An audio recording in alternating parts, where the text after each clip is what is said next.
Workshop injeksi 24 jam tanpa henti ini berasal dari sebuah produsen perangkat medis di Tiongkok. Ini menggunakan produksi cetakan terintegrasi untuk beberapa bahan habis pakai plastik biomedis.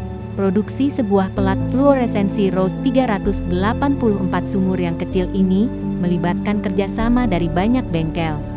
Welcome to my channel, I'm Jeannie. Pertama, insinyur struktur menggunakan perangkat lunak untuk membuat model 3D produk. Pada tahap ini harus mempertimbangkan kelayakan injeksi secara penuh, termasuk kemudahan melepas produk dari cetakan, menghindari penyusutan dan deformasi.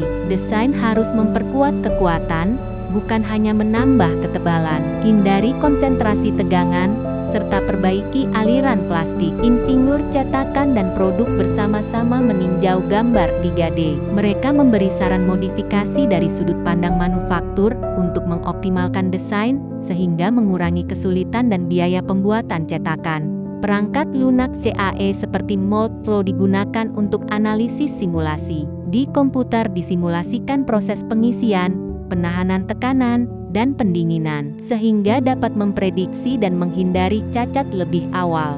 Setelah itu dimulai desain cetakan yang sesuai. Setelah merancang rongga sesuai bentuk produk, harus dirancang juga sistem saluran, ejeksi, pendinginan, dan ventilasi. Setelah memilih bahan yang tepat, pengerjaan dilakukan sesuai gambar.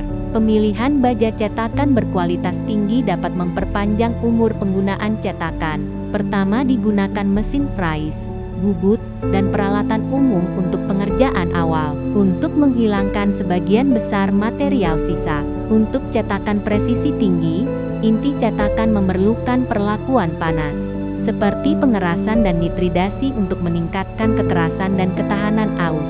Setelah itu digunakan mesin CNC presisi untuk penggilingan halus. Akurasi dapat dicapai hingga dalam 0,002 mm.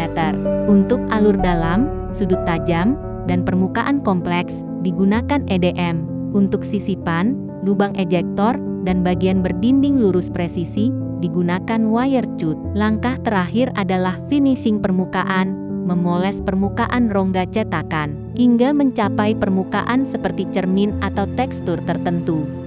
Kemudian masuk ke bengkel berikutnya untuk perakitan dan pengujian. Semua bagian yang diproses dan komponen standar dirakit bersama. Cek celah pemasangan dan kelancaran pergerakan. Cetakan dipasang pertama kali pada mesin injeksi untuk pengujian. Ini adalah langkah kunci untuk memverifikasi keberhasilan desain dan manufaktur. Setelah mencetak sampel dan memeriksa cacat, parameter proses dioptimalkan. Parameter seperti kecepatan, tekanan, suhu, dan waktu dapat disesuaikan, atau cetakan dilepas untuk dimodifikasi.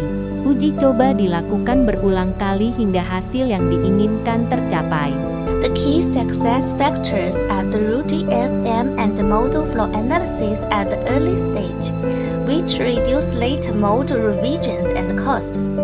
Precision equipment and technology, combined with the expertise of the experienced model fitters and injection molding engineers, ensure smooth mold operation. Langkah berikutnya adalah produksi massal di ruang bersih kelas 100.000. Sesuai kebutuhan produk, butiran plastik dan master bath warna disiapkan. Seperti produk ini yang menggunakan campuran PP dan personal komputer. Kemudian dilakukan pemanasan dan pengeringan bahan baku. Proses ini biasanya memakan waktu 3-4 jam. Di bengkel injeksi, mesin berjalan 24 jam tanpa henti. Setelah cetakan ditutup, sekrup perlahan mendorong plastik cair ke dalam rongga.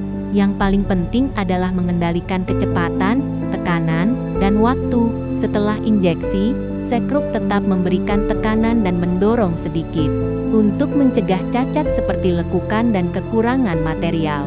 Waktu pendinginan adalah bagian terpanjang dari siklus injeksi, mencapai sekitar 70-80% dari total siklus.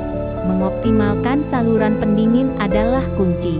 Selama pendinginan, sekrup mundur menyiapkan plastik cair berikutnya. Setelah pendinginan selesai, cetakan dibuka dan produk dikeluarkan dengan pin ejektor. Pelat 384 sumur dilengkapi dengan lengan robotik dan sistem pemberi makan otomatis. Lengan robot menaruh produk ke ban berjalan, dan sisa material terkumpul otomatis. Karena membutuhkan injeksi kedua, feeder dan robot bekerja sama. Produk dimasukkan ke mesin berikutnya untuk injeksi kedua. Setelah itu, mesin penanda laser di ban berjalan otomatis mengenali dan menandai produk.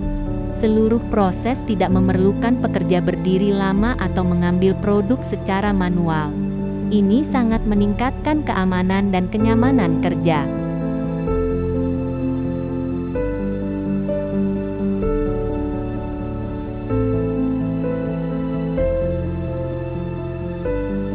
Setelah produksi selesai, produk dikirim ke bengkel lain untuk dikemas dan dikirim. Although these products may look simple, its manufacturing involves the cooperation of many skilled technicians and costly equipment. This is the hallmark of the true industrial nation. Complex technologies serving seemingly simple products, yet generate immense productivity. By excelling in the manufacturing of even simple products, large enterprises can be nurtured and grown.